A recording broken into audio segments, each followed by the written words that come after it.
Il est temps maintenant de créer un fichier docker-compose.yml et c'est ce que nous allons faire. Nous allons ainsi pratiquer de cette façon. Vous allez mieux comprendre le fonctionnement de ce fichier essentiel lorsque nous utilisons Docker.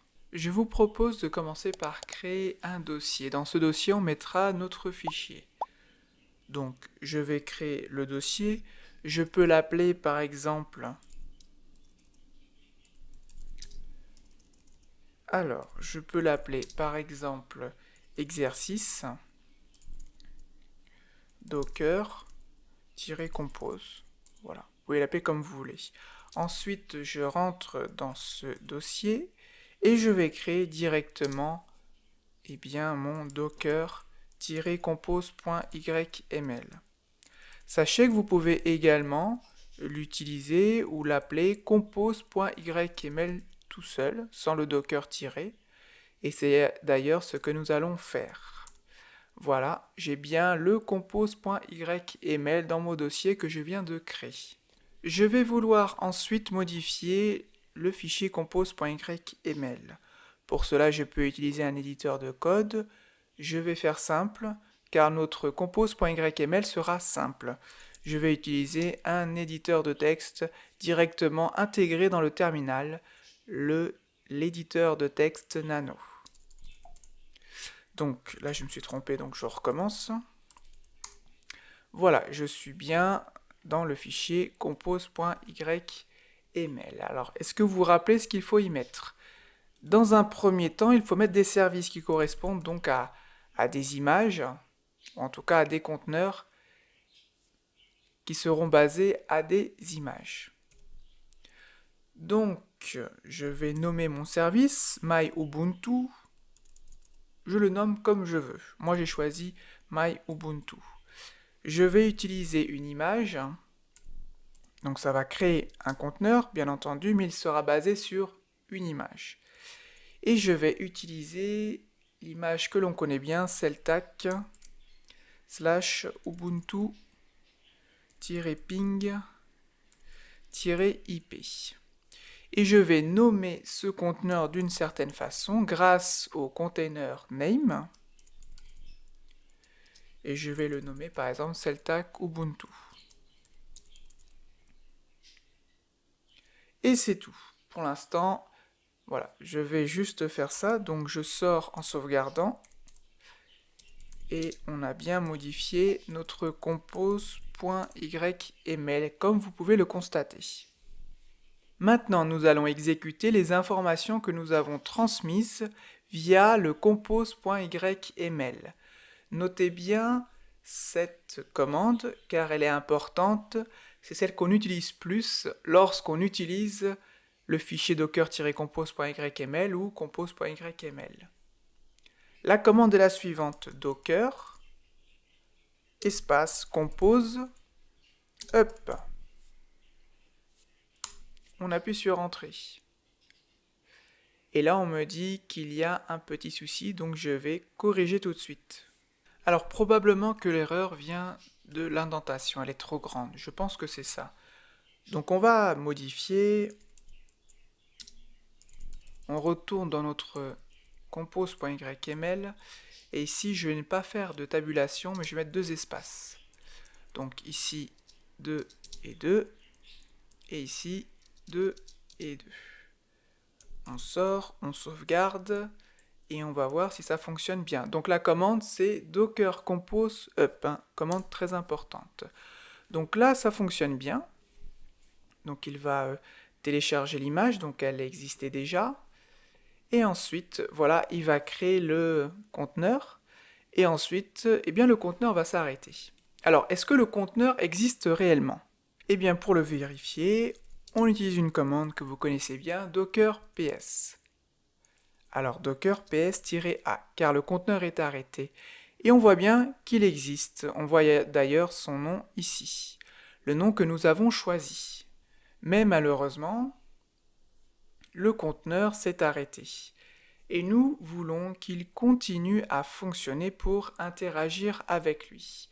Pour cela, nous allons modifier notre docker ou plutôt notre compose.yml, car nous l'avons nommé de cette façon. Donc on retourne dans Nano.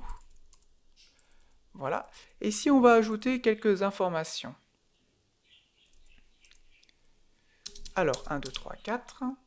On va utiliser voilà, cette ligne, ce mot-clé stdin open en true. Et ensuite tty en true également. Et là, nous allons pouvoir interagir directement avec lui, vous allez voir. On sauvegarde, on quitte, on refait un docker. Alors, on refait un docker compose up.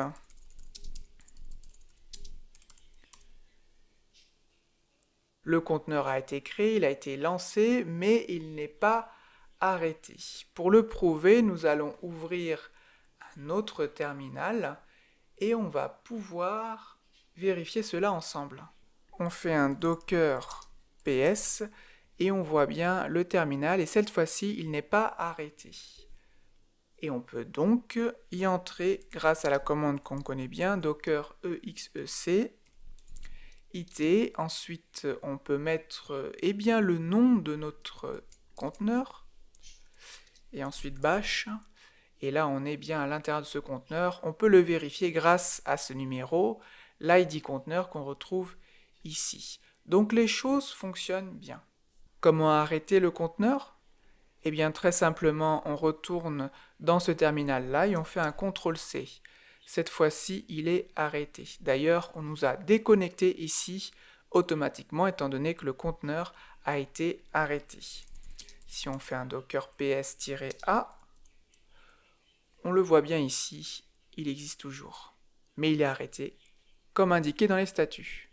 Une option très intéressante à connaître, notamment en production, lorsqu'on utilise Docker dans des serveurs, c'est Docker Compose Hub, donc ça on connaît bien. Et on rajoute -d, comme détaché. D'une certaine façon, on va lancer Docker Compose grâce aux informations que l'on a mis dans notre compose.yml, donc ça ne change pas. Mais cette fois-ci, dans notre terminal, on reprend la main. D'ailleurs, je ne vais pas le mettre ici, même si ça revient au même, mais plutôt ici. Docker compose upd. Donc il est bien lancé, mais vous voyez, on reprend la main. On n'a pas besoin d'ouvrir un autre terminal. Donc je fais docker ps. On voit bien notre conteneur qui est lancé, par conséquent après je peux y entrer, ou je peux faire autre chose, sachant que le conteneur est lancé. Et comment faire pour l'arrêter? Eh bien, c'est très simple, ça ne sera pas CTRL-C, mais une autre commande. Donc il faut se positionner systématiquement dans le dossier qui contient le compose.yml. Dans notre cas, c'est bon. Et on fait un docker compose stop. Et voilà, il va arrêter notre conteneur. Vous voyez, maintenant, il est arrêté. Comment supprimer notre conteneur? Eh bien, c'est très simple. On fait docker compose rm. Alors, excusez-moi, je vais plutôt aller là. Docker compose rm. On me demande si je veux vraiment supprimer mon conteneur qui s'appelle Celtac Ubuntu. Je réponds oui. Et maintenant, il est complètement supprimé. Il n'existe plus.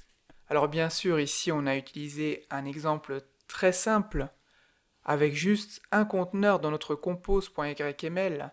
Mais imaginez que nous devons gérer plusieurs conteneurs. Bien, toutes les commandes que nous avons vues ensemble permettent de les lancer rapidement, de les stopper rapidement également, et éventuellement de les supprimer.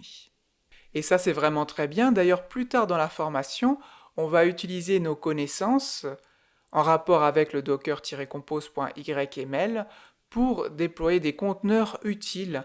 Par exemple, pour déployer un site internet qui sera codé côté serveur en PHP par exemple, ou en Node.js, ou un autre un autre langage. Comment utiliser également Nginx, voilà le conteneur Nginx pour bien gérer les requêtes entrantes et sortantes de notre serveur. Tout ceci sera beaucoup plus simple grâce à notre fichier compose.yml. Nous allons dans la prochaine vidéo voir ensemble comment on peut gérer les volumes mappés et managés grâce à notre fichier compose.yml.